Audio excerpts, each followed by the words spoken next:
আসসালামু আলাইকুম। এখন শুনবেন সংবাদ শিরোনাম। নিষেধাজ্ঞার মধ্যেই সক্রিয় হওয়ার চেষ্টা আওয়ামী লীগের। গণ অভ্যুত্থান পক্ষের ব্যর্থতা বলছেন বিশ্লেষকরা। আইনিভাবে মোকাবেলা করতে চায় সরকার। নতুন সরকারের 2 সপ্তাহে দৃশ্যমান উন্নতি নেই আইন শৃঙ্খলার। সন্তোষজনক দাবি দায়িত্বশীলদের। পুলিশকে শক্তিশালী করার পরামর্শ। অমর একুশে বইমেলায় আজ শিশু প্রহর। পাপেট শোতে মুগ্ধ কচিকাচারা। বাবা মায়ের হাত ধরে খুদে পাঠকরা কিনছে বই। স্মার্টফোনের রপ্তানি বাড়াতে উদ্যোগ নেবে সরকার, প্রত্যাশা রাষ্ট্রপতির। বললেন, বহু মানুষের আত্মত্যাগে দেশ ফিরেছে গণতান্ত্রিক ধারায়। আসসালামু আলাইকুম। এতক্ষণ শুনছিলেন সংবাদ শিরোনাম, এখন শুনবেন বিস্তারিত। স্থানীয় রাজনীতিতে নিজেদের উপস্থিতি জানান দিতে শুরু করেছে আওয়ামী লীগ। কোথাও কোথাও কার্যালয় খুলেছে, ঝটিকা মিছিলের চেষ্টাও করেছে দলটি। গণ অভ্যুত্থানে পরাজিত দলটিকে আইনিভাবে মোকাবেলা করতে চায় সরকারি দল বিএনপি। বিশ্লেষকরা বলছেন, কেবল আইনি বা রাজনৈতিকভাবে নয়, সামাজিকভাবে মোকাবেলা করা দরকার। তাতে ব্যর্থ হয়েছে বিএনপি, জামায়াত ও এনসিপি সহ অভ্যুত্থানের পক্ষের শক্তিগুলো। সাধারণের কাছে ভালো কোনো দৃষ্টান্ত এখনো দেখাতে পারেনি তারা। আন্দোলনে ছাত্র জনতার উপর হামলা, গুলিবর্ষণের ঘটনায় ম্লান হয়েছে আওয়ামী লীগের অতীতের অনেক অর্জন। পুলিশের পাশাপাশি অনেক নেতাকর্মীও সরাসরি রাজপথে নেমেছিলেন সাধারণের বিরুদ্ধে, যার ফলে দলীয় প্রধানের পালানোর পাশাপাশি নেতাদের প্রায় সবাইকে চলে যেতে হয় লোকচক্ষুর অন্তরালে।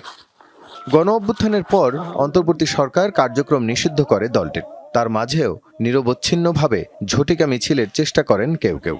এরপর ভোট শেষে বিএনপি সরকার গঠনের পর কয়েক জায়গায় খোলা হয়েছে কার্যালয়, যেটিকে স্থানীয় সমস্যা হিসেবে দেখছে বিএনপির কেন্দ্রীয় নেতৃত্ব। নিষেধাজ্ঞা থাকায় আওয়ামী লীগকে আইনিভাবে মোকাবিলা করতে চান তারা। আওয়ামী লীগের কার্যক্রম নিষিদ্ধ করা হয়েছে। সে কার্যক্রম পরিচালনার ক্ষেত্রে আইনশৃঙ্খলা বাহিনী যারা আছে তারা এটা দেখবে। আমরা এটা জোর করে জবরদস্তি করে যেভাবে থামাতেও যাব না, আবার তারা আইনগতভাবে যেহেতু নিষিদ্ধ হয়েছে আইন ভঙ্গ করুক সেটাও আমরা চাবো না। যারা একটু কম শক্তিধর থাকে তাদের উপরে দোষটা পড়ে না, শক্তিধর যারা তাদের উপরে দোষ পড়ে, তারা অপরাধ না করলেও। সেদিক থেকে বিএনপি যথেষ্ট সতর্ক রয়েছে। রাজনৈতিক বিশ্লেষকরা অবশ্য ভিন্নভাবে দেখতে চান আওয়ামী লীগের বিষয়টি।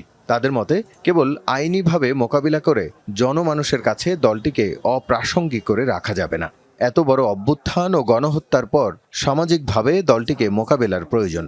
এই দায়িত্ব অভ্যুত্থানের পক্ষ শক্তিগুলোর। আইনের যে পরিবর্তন, এই যে অর্ডিন্যান্স, এগুলো হলো সমাজের উপরিকাঠামো। এই উপরিকাঠামোর পরিবর্তন নাগরিকরা পায় না, ছুঁতে পারে না। নির্বাচিত সরকারের প্রথম পাক্ষিকে আইন শৃঙ্খলা পরিস্থিতি খুব একটা দৃশ্যমান উন্নতি হয়নি। খুন, ধর্ষণ আর চাঁদাবাজি ছিল গেল 2 সপ্তাহের সবচেয়ে আলোচিত ইস্যু। যদিও সরকারের দায়িত্বশীলদের দাবি পুরোপুরি না হলেও সন্তোষজনক উন্নতি হয়েছে আইন শৃঙ্খলার। পরিস্থিতি উন্নয়নে বাহিনীগুলোকে পুনর্গঠন সহ নানা পদক্ষেপের কথা জানান দায়িত্বপ্রাপ্ত মন্ত্রীরা।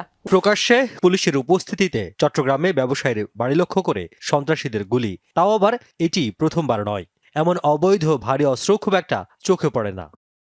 নরসিংদীতে ধর্ষণের বিচার চাওয়ায় বাবার কাছ থেকে মেয়েকে তুলে নিয়ে হত্যা, এর রেশ না কাটতেই পাবনায় একই অভিযোগ এবং 2 জনকে খুন। তারও রেশ না কাটতেই সীতাকুণ্ডে এক শিশুর উপর পৈশাচিক নির্যাতন ও হত্যা। সবশেষ খুলনায় প্রকাশ্যে ক্ষমতাসীন দলের এক নেতাকে হত্যা। সব মিলিয়ে গেল 2 সপ্তাহে সারা দেশে ক্ষমতাসীন দলের অর্ধ ডজনের বেশি নেতাকর্মী সহ অন্তত অর্ধশত আলোচিত হত্যাকাণ্ড আর অর্ধ ডজন ধর্ষণের ঘটনা ঘটেছে। একই সঙ্গে পথে পথে গণপরিবহন, পণ্য পরিবহন আর এলাকাভিত্তিক চাঁদাবাজিও বন্ধ হয়নি কাঙ্ক্ষিত মাত্রায়। 17 ফেব্রুয়ারি দায়িত্ব নেওয়ার সপ্তাহখানেকের মধ্যে নতুন আইজিপি নিয়োগ করে সরকার। নানা সংকট কাটিয়ে পুলিশকে জনমুখী করার উদ্যোগের কথা জানান স্বরাষ্ট্রমন্ত্রী।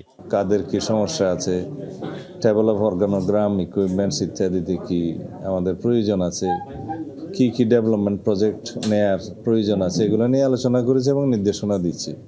এসব উদ্যোগে পুলিশ সহ আইনশৃঙ্খলা বাহিনী কতটুকু আত্মবিশ্বাসী, পরিকল্পনাই বা কি তা জানতে একাধিকবার চেষ্টা করেও পাওয়া যায়নি পুলিশের কোনো ঊর্ধ্বতন কর্মকর্তাকে। তবে বিশ্লেষকরা বলছেন, দেশের অভ্যন্তরীণ নিরাপত্তায় পুলিশকে শক্তিশালী করার কোনো বিকল্প নেই। অন্তর্বর্তীকালীন সরকারের আগের 15 বছরে পুলিশ বাহিনীতে ব্যাপক দলীয়করণ হয়েছে।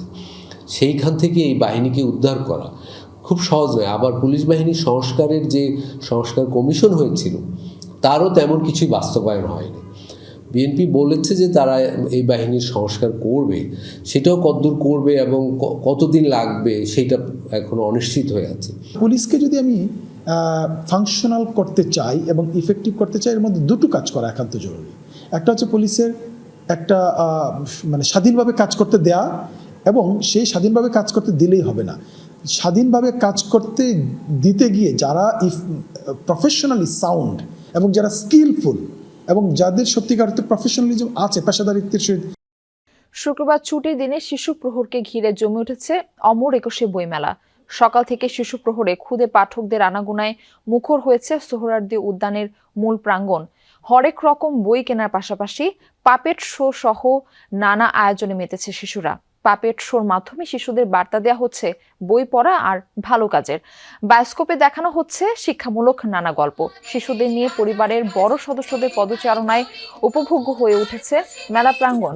শিশুদের কিনে দিচ্ছেন নানা পছন্দের বই। অভিভাবকরা বলছেন এই ধরনের আয়োজন চান চার দেয়ালের গণ্ডি থেকে বেরিয়ে শিশুদের মনোজগৎ ও সৃজনশীলতার বিকাশ ঘটাতে ভূমিকা রাখবে, সে সাথে নতুন প্রজন্মকে বইয়ের প্রতি আগ্রহী করে তুলবে।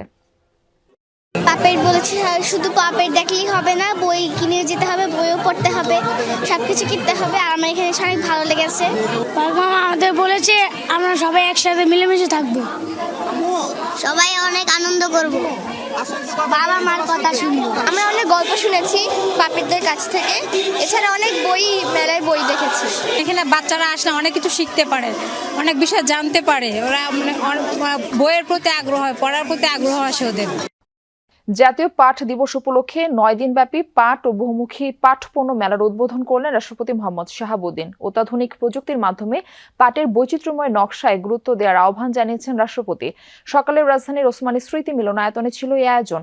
এ সময় কর্মসংস্থান তৈরিকে অগ্রাধিকার দেওয়ায় সরকারের প্রশংসা করেন রাষ্ট্রপতি। জানান, দেশব্যাপী 1 কোটি মানুষের কর্মসংস্থান তৈরির কাজ চলছে। তাছাড়া দায়িত্ব নেয়ার 10 দিনের মাথায় কৃষকদের 10,000 টাকা পর্যন্ত ঋণ মওকুফ করার যুগান্তকারী সিদ্ধান্ত গ্রহণ করেছে। পহেলা বৈশাখ থেকে পর্যায়ক্রমে কৃষি কার্ড বিতরণ শুরু হবে, যার মাধ্যমে কৃষকরা ন্যায্য মূল্যে সার, বীজ, সেচ সুবিধা ও সহজে ঋণ পাবেন। এছাড়া তরুণদের স্টার্টআপ ও মেড ইন বাংলাদেশের মাধ্যমে পাঠপণ্য বিশ্ববাজারে ছড়িয়ে দেওয়ার আহ্বান জানান রাষ্ট্রপতি মোহাম্মদ শাহাবুদ্দিন। নতুন সরকার দায়িত্ব গ্রহণের 10 দিনের মাথায় কৃষকদের 10,000 টাকা পর্যন্ত কৃষি ঋণ সুদ সহ মওকুফ করার যুগান্তকারী সিদ্ধান্ত গ্রহণ করেছে। সরকারের এই সিদ্ধান্তে 11 লাখের বেশি কৃষক সরাসরি লাভবান হয়েছে। এতে পাট সহ কৃষি খাত ব্যাপক কর্মচাঞ্চল্য সৃষ্টি হবে।